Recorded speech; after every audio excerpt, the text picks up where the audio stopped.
So you have a paper due. How do you approach it in 3 weeks?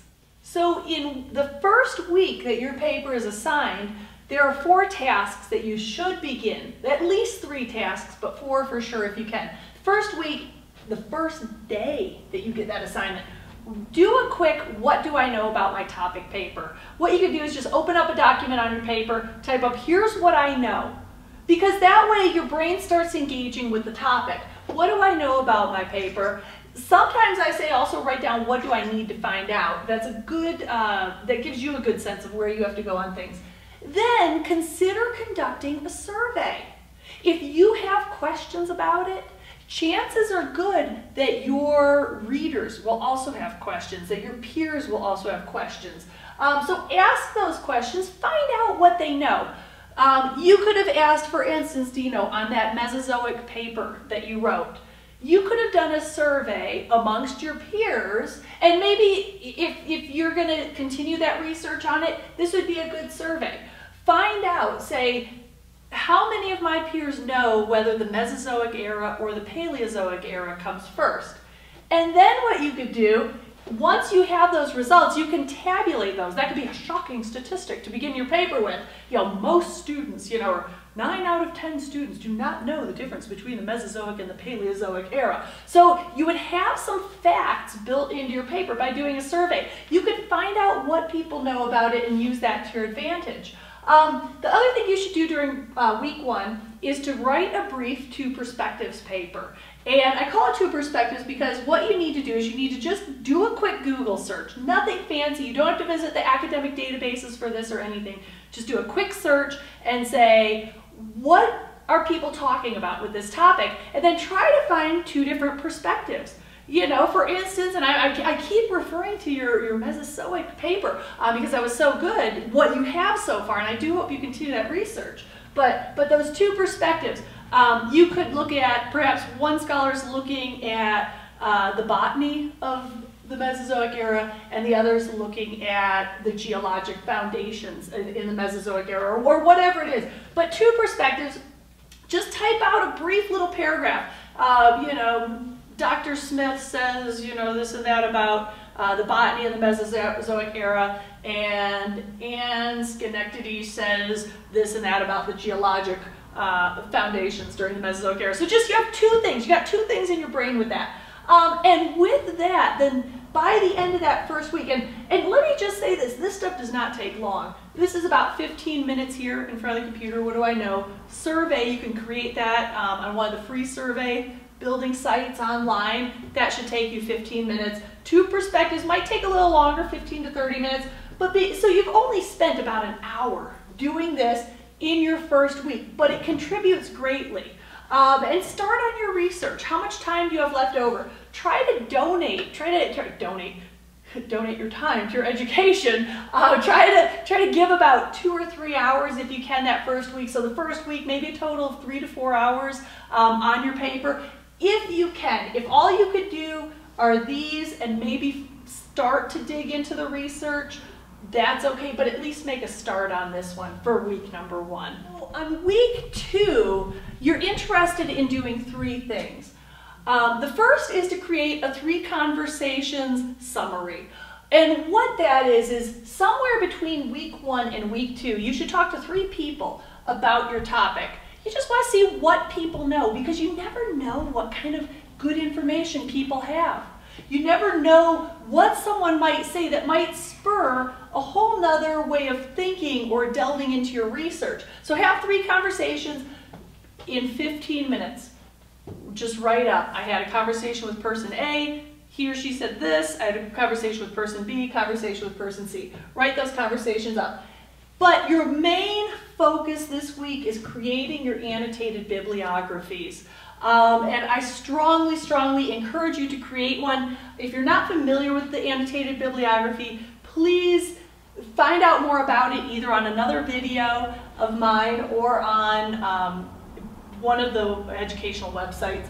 You'll find out what annotated bibliographies are, but this helps your research in amazing ways. Number 1, if you set a goal for yourself, if you say I'm going to have 10 sources on my annotated bibliography, it gets you engaged with 10 different sources. It gets you involved in the knowledge that you can glean, and use different types of sources. Use YouTube videos, use books, use magazines, use newspaper articles, use media recordings, whatever. Use an interview.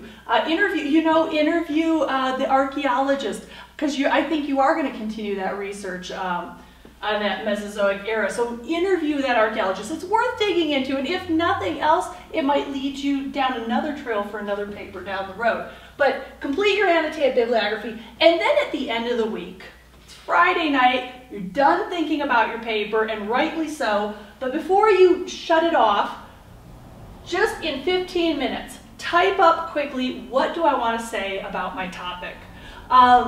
This is actually going to be the foundation for where you begin in week 3. You've had the weekend off, right? You stopped thinking about your paper over here. By Tuesday, work up your first draft. And that's very important to have that first draft. That first draft needs to be the entire paper. Don't be a draft builder. And what I mean by that is, don't be that student who submits draft 1 or creates draft 1 but doesn't have all the information in there. You need all the information in there. So your goal is to have a complete draft by Tuesday. And then you know what your goal is? Your goal is just to let it melt away. Just don't think about it for a moment. Just give yourself a little breathing space, because you need that for draft 2. So by Thursday, and if you get this written by Tuesday, take Wednesday off. On Thursday, come to your draft 2 and say, okay, let me read this. Let me see if it makes sense. What am I saying with this paper? And by taking that time off, you're giving yourself a new set of eyes so you can sort of revision your paper. And then Friday, work on draft 3. And if you remember the 3 orders of revision, between draft 1 and draft 2, you should be looking for ideas and you should be looking for organization. Are your ideas clear on draft 1? If not, revise them. Make sure your ideas are clear in draft 2. Make sure the facts support what you're trying to say. So try to do that, and then also check for organization. Should your 3rd paragraph come before your 2nd paragraph? Do you need to switch anything up? But then on Friday, use your revision time wisely. Read your papers aloud. By reading your papers aloud, your ears are going to catch more errors than your eyes actually catch, because scholars have found out, and I have no idea how they found this out, but they did find it out. I learned about it in grad school, that your eyes look about 6 words ahead of where your mind is processing. How they figured it out, I don't know, but if you're just reading, silently reading your paper, your eyes are skipping ahead where your mind is actually processing. But when you read it aloud, your ears will catch those errors that you miss. And I have done this in every composition class where I've had a drafting process, and I've said, students, I want you to spend right now, 5 minutes reading your paper aloud to each other. And they do this, and I say, okay, how many of you have found errors in your papers? And every single composition class I've had, every hand goes up. I have yet to have a student who has not found an error. So it's pretty exciting knowing that. And when you work on this overall process, you can write a paper in 3 weeks. You can write a very well-written, scholarly paper that's very far-reaching. So when you've got to do well on a paper, when you have to make that grade, when this is an important paper, this 3-week process, it's painless. You are going to immerse yourself in the topic for 3 weeks, but it sort of divides up your paper. It divides up the writing process so that you're not in week 3 when the paper's due next Monday. You're not, trying to cram it all into this weekend. Your paper will naturally evolve, as will your thinking. And scholars have also found that when we write things down, we actually learn them. We process these topics in our mind. So you're going to come away from your own research into this topic a more engaged, a more educated individual. And so again, I want to tell you, happy paper writing. Write lots and write well.